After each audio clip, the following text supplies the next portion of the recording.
Ambassador Greer, can we just ask you, what's the status of talks with Canada right now?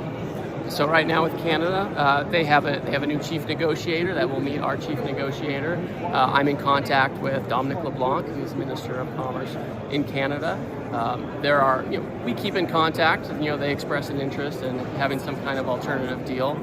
Right now, again, as I mentioned earlier, we're quite focused on reshoring supply chains related to automotive, steel, and aluminum. We've shipped 300,000 metric tons of steel more last year than we did the year before. We made more steel than Japan did last year for the first time in decades. That's what we're focused on. If Canada wants to come in and participate in this type of reshoring we're trying to do, we're happy to have those discussions. What do you mean by that, participate in the reshoring? What do you mean?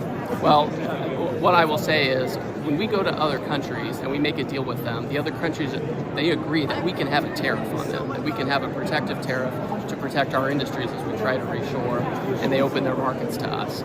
If Canada wants to agree that we can have some level of higher tariff on them while they open up their markets to us and things like dairy and other things, then that's a helpful conversation. We have very open lines of communication. We'll keep talking.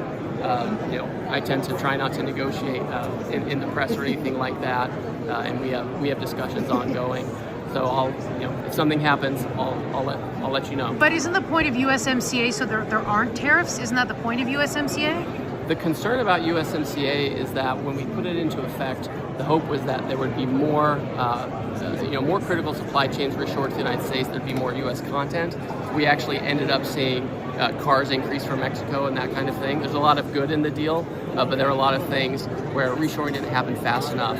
U.S. content didn't happen fast enough. We think that if we want to have that deal, you need to have better rules, stricter rules to make sure that there's more U.S. content in what we have. We don't want a situation where countries like Vietnam or China can send a bunch of stuff to Canada, do a screwdriver operation, and send it across the border to the United States duty-free, right? And we know that Canada has talked about having closer ties, economic ties with China. I don't want a situation where Canada is being used as a backdoor for Chinese goods. There are a lot of issues like that would have to be resolved. Mr. Greer, can I ask you about these tax